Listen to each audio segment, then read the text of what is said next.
মোৰ পিছফালে যে দেখিছে এই দুজোপা গছ মই অতি গৌৰৱেৰে ক'ব পাৰোঁ যে এই গছ দুজোপা যি দুজোপা আহঁত গছ মই জন্ম হোৱা যিমান বছৰ যিমান দিন হ'ল তাতকৈ এদিনৰ সৰু অৰ্থাৎ মোৰ জন্মৰ পিছদিনাখনেই এই দুজোপা আহঁত গছ দেউতাই ৰোপণ কৰিছিল আৰু এতিয়া এনেদৰে থিয় হৈ আছে। আপুনি চাওক কি এক সুন্দৰ পৰিৱেশ।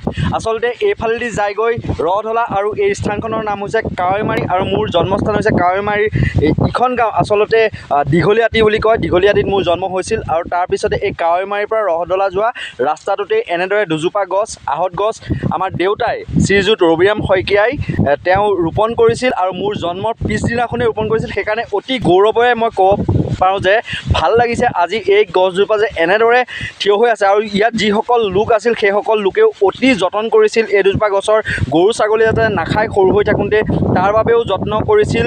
1994 চনৰ পৰা এতিয়ালৈকে পূৰা থিয় দি আছে দুজোপাকৈ আহঁত গছ আৰু সেই আহঁত গছজোপা কেনেকৈ প্ৰথম অৱস্থাত যেতিয়া পোৱালি হৈ আছিল কেনেকৈ আপুনি মানে প্ৰতিপাল কৰিছিল বা গৰু ছাগলীয়ে খোৱা নাছিল নে কি ক'ব অভিজ্ঞতাটো? এইটো প্ৰথম জেওৰা মেৰ দিছিলোঁ।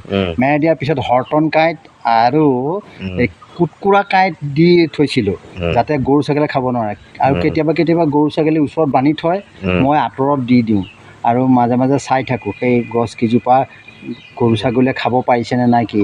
গতিকে মই আকৌ সেই মেৰটো ভাঙিলে আকৌ ৰিপেয়াৰিং কৰি দিওঁ নতুনকৈ মেৰামতি কৰি। আপুনি ওচৰত বহি থাকেগৈ? বহি নহয়, মই অফিচলৈ অহা যোৱা কৰোঁতে মই চাই যাওঁ তাৰমানে বস্তুটো সদায় চাই যাওঁ। আৰু সেই সময়ত সেইখিনিত এজোপা গছো নাছিলে আৰু ওচৰতে পথাৰখন আৰু তাতে আকৌ ৰধলালৈ যোৱা মানে মানুহখিনি তাতে ৰধলা মিললৈ যায় বা বেপাৰীবিলাক ধান বেপাৰীবিলাকো যায় কিন্তু সেইকণ জেগাত কোনো ধৰণৰ ডাঙৰ গছ নাছিলে। গৰু ছাগলী এৰাল দিবলৈ আহে মানুহবিলাক, গৰু ছাগলী এৰাল দিবলৈ আহে, ৰুবলৈ ৰোৱনীবিলাক আকৌ সেই হালোৱাবিলাক কি কৰে দুপৰীয়া সেই ছাঁত জিৰাবৰ বাবে মানে ভাবিছিলোঁ যে তাত ছাঁত জিৰাব, বাটৰুৱা আহিলেও জিৰাব বা ৰোৱনীখিনি বা হালোৱাখিনি আহি তাতে অলপ বহিব জিৰাব, এইটো মনৰ ভাৱৰে মই মানে গছপুলি দুটা ৰুইছিলোঁ।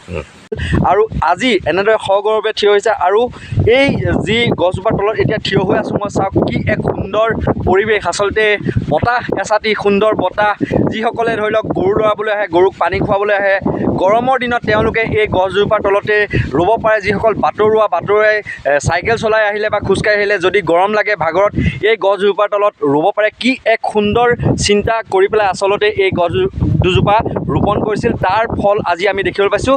বিভিন্ন মানুহেও আহি পেলাই গছজোপাৰ তলত জিৰাই আচলতে বিভিন্ন কাম বন কৰি আহি ইয়াত জিৰাই আচলতে এটা ব্যতিক্ৰমী চিন্তাৰে তেওঁ দুজোপা গছ ৰুই থৈ গৈছে। তেখেতলৈ ধন্যবাদ জনাইছোঁ এটা কাম কৰি থৈ যোৱাৰ কাৰণে। আচলতে গছ আজিকালি কাটি মানুহে বহুতখিনি ধ্বংস কৰিছে কিন্তু তেওঁ এটা পৃথক চিন্তাৰে দুজোপা গছ ৰোপণ কৰি থৈ গৈছে যাতে আজিৰ প্ৰজন্মই এনেকুৱা কৰক, গছ ৰুৱক, কাটিছে যিমান তাতকৈ দুগুণ মানে গছ ৰোপণ কৰক, তেতিয়া মানে ভাল আৰু।